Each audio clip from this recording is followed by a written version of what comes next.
Back in 2018, I attended the Rooster Teeth London RTX event.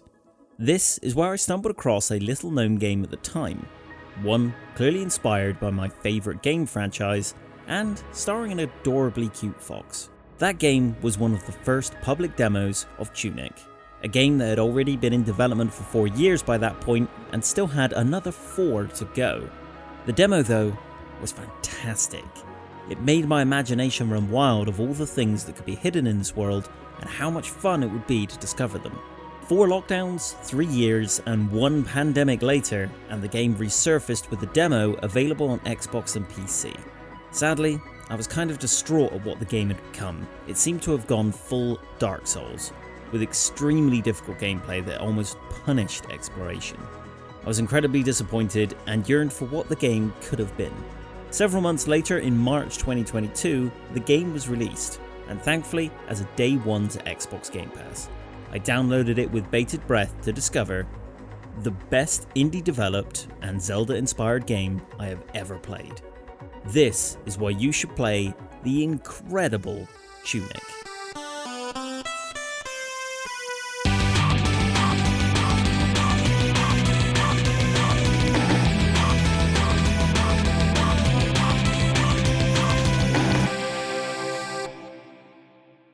The game starts off with a little fox waking up on a beach.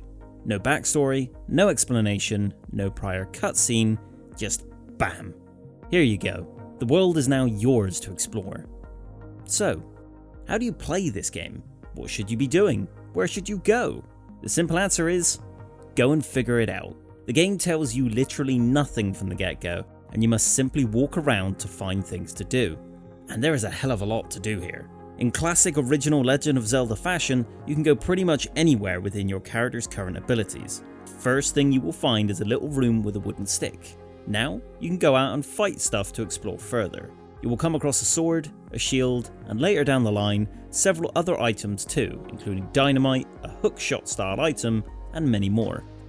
As you explore, you will come across multiple enemies that range from fairly basic to absolutely murdering you very quickly. But thankfully, the game isn't as Dark Souls level of difficult as a lot of reviews have made it out to be. As long as you keep persevering in your exploration to find items, money, and very importantly, health potions, you stand a strong chance of survival against your enemies. Death is also never too punishing, making you drop a small amount of money, returning you to the last save point / campfire that you visited, and respawning all of the enemies. You will also discover very sneakily placed shortcuts as you venture further on your adventure to alleviate some of the travel time and allow you to hold on to your precious health potions for that bit longer. However, equally, but perhaps even more importantly, is finding the hidden game manual pages throughout the world, as knowledge is very much the power you need to progress in this game. See, when I say the game tells you nothing, I mean it.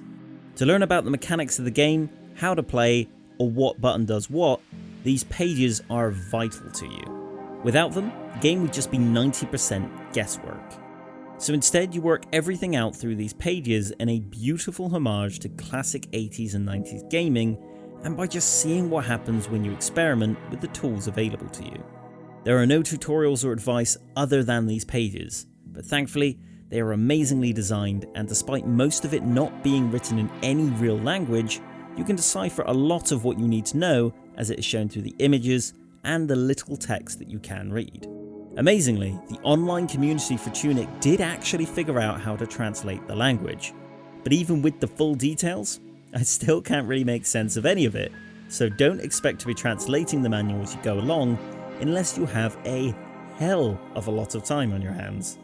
The best part about the way this game reveals its secrets to you is that you don't really have to feel guilty for, well, googling stuff.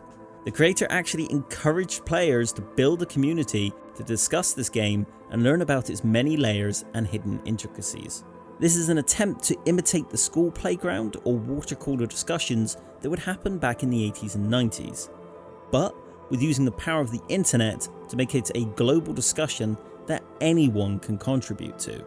When you looked online even just a couple of weeks after the game's release, the community had built a huge collection of information to help players learn more about the game. There's of course the aforementioned translating of the manual, which is a very interesting sight to behold. And, my favourite, guides on how to work out the puzzles. Not by necessarily giving you the exact answer, but more by guiding you on how you can work it out yourself. This is a highlight from the community and its impressive efforts to make this game more fun and more enjoyable for everybody. This makes the puzzles easier and more accessible for people like me, who, for the life of me, could not figure out a lot of the crazily intricate puzzles in this game. One such puzzle, I won't give too much away, but it had to do with a specific spot in the game and the volume settings in the options menu. The only clue on how to solve the puzzle was this image. And once you did solve it, you weren't given anything other than a clue to another puzzle that was written in Tunic's almost untranslatable language. How the hell did people work out anything from this madness? Especially in just 2 short weeks. If this all sounds too difficult for you, don't let it put you off the game. Most of the puzzles like this one are entirely optional extras that are more for 100% completion than to just reach the end of the story. Be warned though, there are 2 different endings, and in order to get one of them, you need to collect every page of the manual. And it does involve some crazily complicated puzzles that you can spend hours if not days trying to work out. So don't be afraid to do a bit of research, like I did, to play the game the way you want to. The puzzles are incredibly satisfying to complete with or without help, and build to a satisfying and eerily mysterious conclusion that builds on the game's lore. Just like any good adventure game though, Tunic is not just about the puzzles. It also has fun combat and exciting boss and mini-boss fights throughout the game. A variety of other enemies keeps the game's combat from going stale right through to the end of the game, with my absolute favourite being this adorably derpy crocodile. The combat is simple, but effective.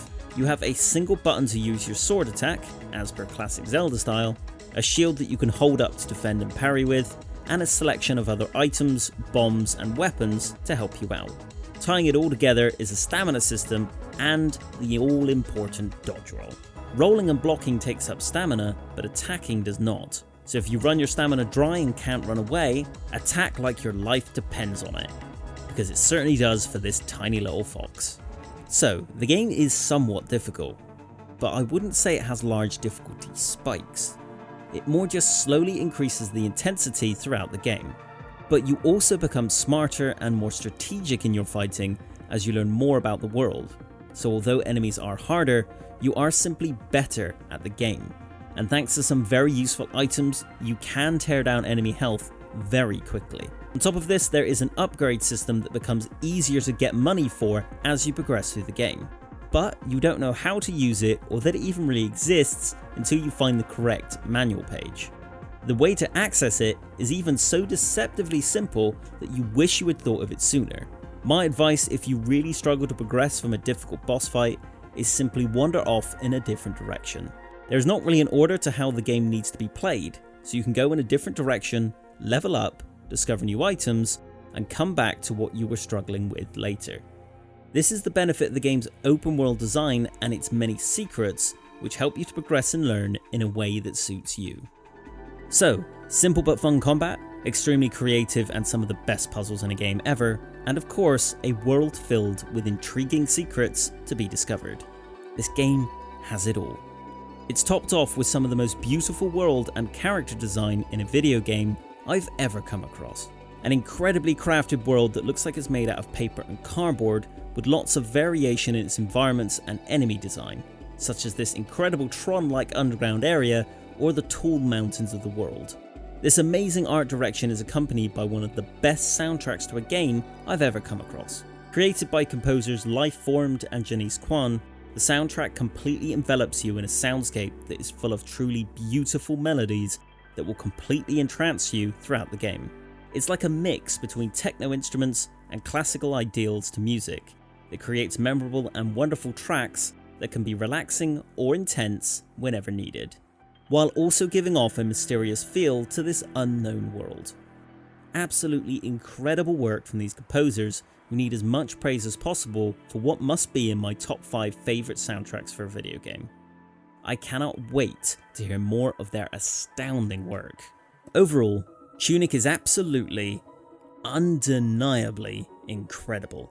It completely captured me from start to finish with a captivating world to explore, fun and challenging gameplay and combat, amazingly well designed puzzles and hidden secrets that kept me searching literally every wall, corner and angle of an area that I could find, incredible bosses and enemies, fun items, and of course, an art direction and music that truly could be used to help end the argument of whether video games are art or not.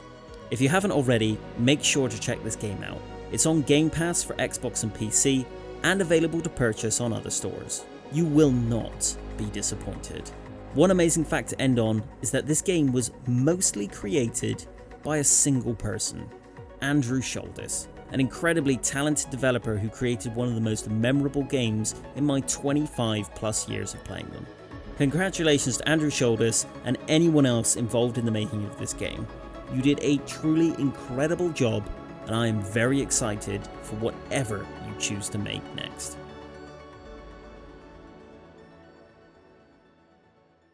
Thank you for watching. My name is Phil, and I'm the creator of the Pixel Tavern. I hope you enjoyed the video. This is genuinely one of my favourite games I've ever played, so please check it out and support this incredibly talented team. Please like the video, subscribe if you aren't already, and please leave a comment on what you thought of the game and what other Zelda inspired games you would recommend checking out. If you enjoyed the video and would like to see more from the channel, there are more on screen now, and until the next video everyone, thank you very much for watching.